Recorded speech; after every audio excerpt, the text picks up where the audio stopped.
ತುಂಬ ಸಂತೋಷ ಸರ್. ಇದು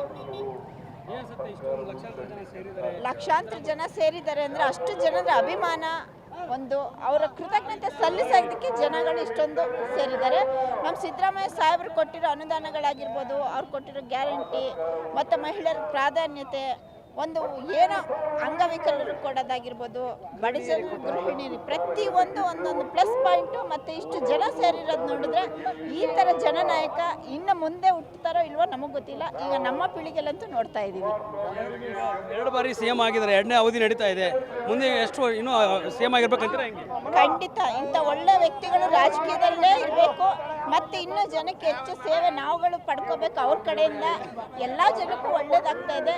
ಯಾರು ಒಳ್ಳೇದು ಮಾಡದೆ ಇಷ್ಟು ಜನ ಬಂದು ಸೇರೋದಕ್ಕೆ ಸಾಧ್ಯ ಇಲ್ಲ.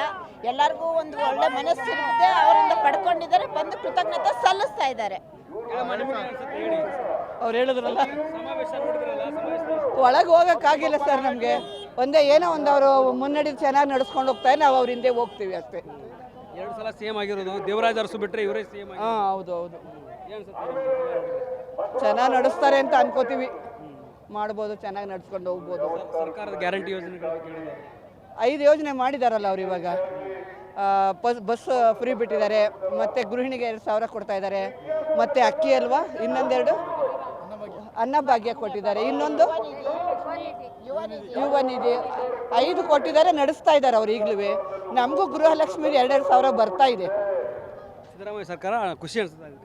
ಖುಷಿನೂ ಇದೆ, ಅವ್ರು ಇನ್ನೂ ಚೆನ್ನಾಗಿ ಇನ್ನೂ ಮುಂದುವರಿಲಿ ಅಂತಲೂ ಆಸೆ ಪಡ್ತೀವಿ. ಹೇಳಿ ಮೇಡಮ್, ನಿಮಗೆ ಸಿದ್ದರಾಮಯ್ಯ ಸರ್ಕಾರ ಒಳ್ಳೆ ಸರ್ಕಾರ.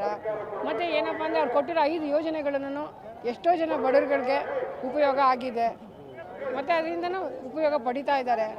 ಅದು ನಮಗೆ CM ಇವರೇ ಇರಬೇಕು ಅಂತ ಒಂದು ಆಸೆ ಅವರಿಂದ. ಹಾಸನದಲ್ಲಿ ಸಮಾವೇಶ ಮಾಡ್ತಿದ್ದಾರೆ, ಇಷ್ಟೊಂದು ಜನ ಸೇರಿದ್ದಾರೆ. ಅವ್ರ ಅಭಿಮಾನಿಗಳು ಅವ್ರು ಮಾಡಿರೋ ಒಂದೊಂದು ಕೆಲಸನೂ ಅವರಿಗೆ ಗುರುತಿಸಿ ಜನ ಸೇರಿದ್ದಾರೆ. ಅದರಲ್ಲಿ ಏನೂ ಇದಿಲ್ಲ. ಹುಣಸೂರು ಯಶೋದಮ್ಮ ರಾಮನಾಯ್ಕ ಅಂತೇಳಿ, ನಾವು ತಾಲೂಕು ಮಹಿಳಾ ಅಧ್ಯಕ್ಷರು. ಸಿದ್ದರಾಮಯ್ಯ ಅವರ ಒಂದು ಫಂಕ್ಷನ್ ನಮಗೆಲ್ಲರಿಗೂ ಖುಷಿ ಕೊಟ್ಟಿದೆ. ಅವ್ರು ಮಾಡಿರ್ತಕ್ಕಂಥ ಯೋಜನೆಗಳು ಎಲ್ಲರ ಪ್ರತಿಯೊಬ್ಬರು ಮಹಿಳೆಯರಿಗೂ ತಲುಪಿದೆ.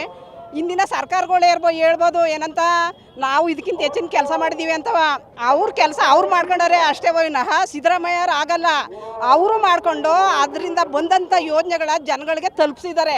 ಇವತ್ತು ಪ್ರತಿಯೊಬ್ಬರಿಗೂ ಗೃಹಿಣಿಗೆ 2,000 ರೂಪಾಯಿ ದುಡ್ಡು ಹಾಕ್ತಿದ್ದಾರಲ್ಲ.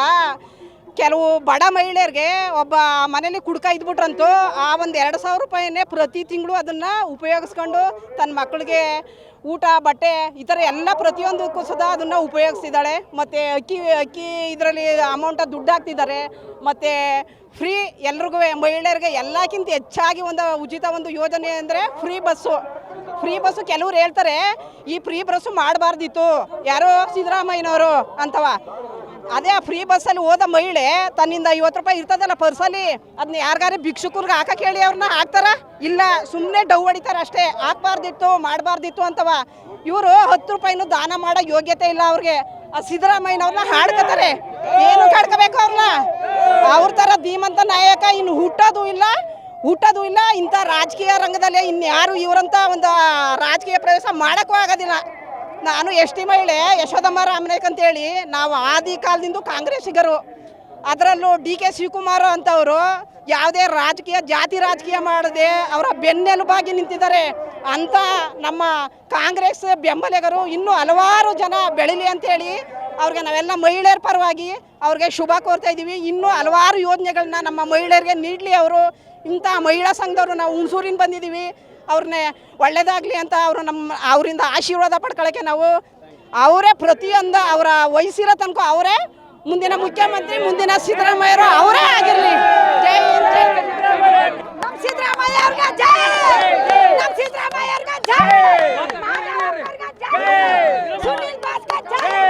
ಏನಿಲ್ಲ, ಈಗ ಅನ್ನದಾನ ಕೊಟ್ಟವ್ರೆ, ಎಲ್ಲ ಭಾಗ್ಯನೂ ಕೊಟ್ಟವ್ರೆ.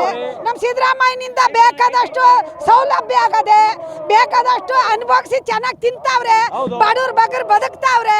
ಶ್ರೀಮಂತರೆಲ್ಲ ಅವರು ಲಡ್ಡು ಸರ್ಕಾರ ಅಂತಾರೆ. ಅವ್ರ ಸರ್ಕಾರ ಲಡ್ಡು. ಗ್ಯಾರಂಟಿ ನ್ಯೂಸ್, ಸುದ್ದಿ ಖಚಿತ, ನ್ಯಾಯ ನಿಶ್ಚಿತ.